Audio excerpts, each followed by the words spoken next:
Bem, Paulo Freire morre em 1997 e muito importante que se diga que, diferentemente de outros intelectuais brasileiros, Paulo Freire não se retratou. As posições que ele tinha politicamente, ele basicamente as manteve por inteiro. Nós vamos encontrar em ecos laterais algumas críticas ao stalinismo. Todavia, Paulo Freire morreu entendendo Che Guevara, por exemplo, como sinônimo de amor. Ele morreu entendendo que a Revolução Cultural Chinesa foi uma boa tentativa de aplicação pedagógica. E por que eu digo isso? Principalmente no exemplo de Cuba. Porque Paulo Freire tinha uma viagem marcada em 97 para revisitar Cuba. E a impressão que Paulo Freire tinha em 97, segundo seus próprios biógrafos de maior prestígio, por exemplo, o próprio Sérgio Haddad, Paulo Freire em 97 entendia Cuba como um país sem desigualdade, como um país com excelentes índices em educação, enfim.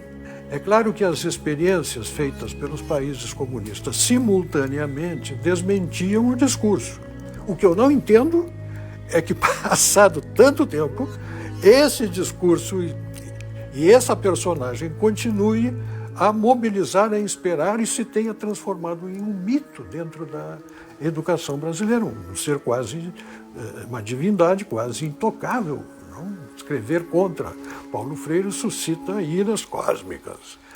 A última obra escrita por Paulo Freire, ainda em vida, foi Pedagogia da Autonomia, que em um intervalo de menos de 10 anos já ultrapassava quase 700 mil cópias vendidas. Ele diz assim: não posso proibir que os oprimidos com quem trabalho numa favela votem em candidatos reacionários, mas tenho o dever de adverti-los do erro que cometem, da contradição em que se emaranham. Votar no político reacionário é ajudar a preservação do status quo. Sou professor a favor da luta constante contra qualquer forma de discriminação, contra a dominação econômica dos indivíduos ou das classes sociais. Sou professor contra a ordem capitalista vigente, que inventou esta aberração, a miséria na fartura. Ainda nesse tema de que o professor deve trabalhar a conscientização e deve ser o exemplo também dessa conscientização, Paulo Freire diz o seguinte: que podem pensar alunos sérios de um professor que, há 2 semestres, falava com quase ardor sobre a necessidade da luta pela autonomia das classes populares e hoje, dizendo que não mudou, faz o discurso pragmático contra os sonhos e pratica a transferência de saber do professor para o aluno?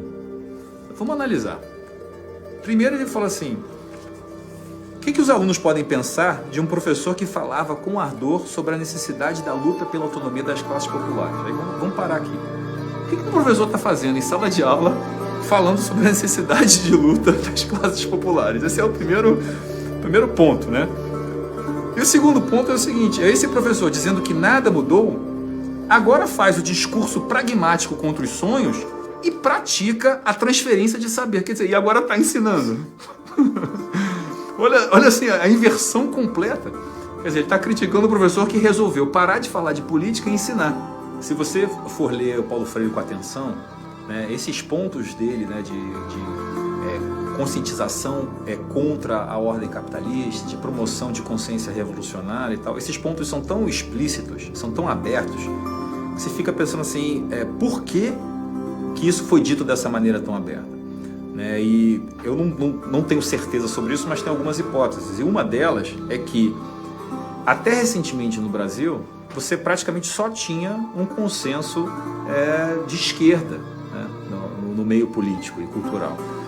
Então, com isso, muito do que o Paulo Freire fala, eu tenho a impressão de que ele não se via como um ideólogo fanático, como ele realmente é. Ele não se via assim, ele se via simplesmente como o bom senso.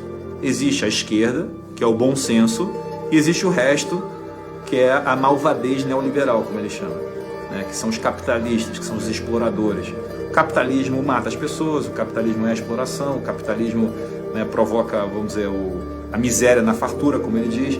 Então, acho que essa é uma hipótese para explicar por que vamos dizer, essa ideologia tão explícita, misturada com o que deveria ser uma proposta pedagógica. Ele em nenhum momento esconder o que ele pensava. Ele não foi alguém subjetivo em que você tinha que acessar camadas de sua personalidade para entender o que ele de fato pensa sobre as coisas. Não, ele foi explícito. E note, Fernando Gabeira, Ferreira Goulart e outros arrependeram-se daquilo que defenderam nas décadas, por exemplo, do período militar, em vários aspectos, e afirmavam que o período militar, vários revolucionários de esquerda queriam o quê? A ditadura do proletariado. Paulo Freire, diferentemente destes homens e de outros, ele em nenhum momento se retratou. Cabe a pergunta: como a pedagogia do oprimido é lida com tamanha apologia a criminosos e as pessoas passam por estes textos de uma maneira tão indiferente? Tão indiferente. Note, você pode até ter uma visão de que o Estado deve participar da educação, que o MEC é fundamental. Você pode ter uma visão à esquerda, você pode ter uma visão seja o que for.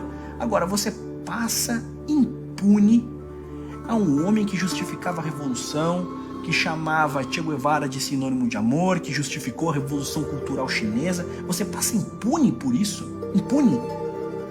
Coloque-se no lugar de um desses homens que de fato, ao longo das décadas, sofreram com esse tipo de tirania, com essas tiranias. A própria ideia de discutirmos Paulo Freire, ela já é em si um problema. Porque note, ele defendeu genocidas e morreu defendendo genocidas. Ele tem uma escultura ao lado da escultura de Mao Tse Tung. Qual o mérito nisso?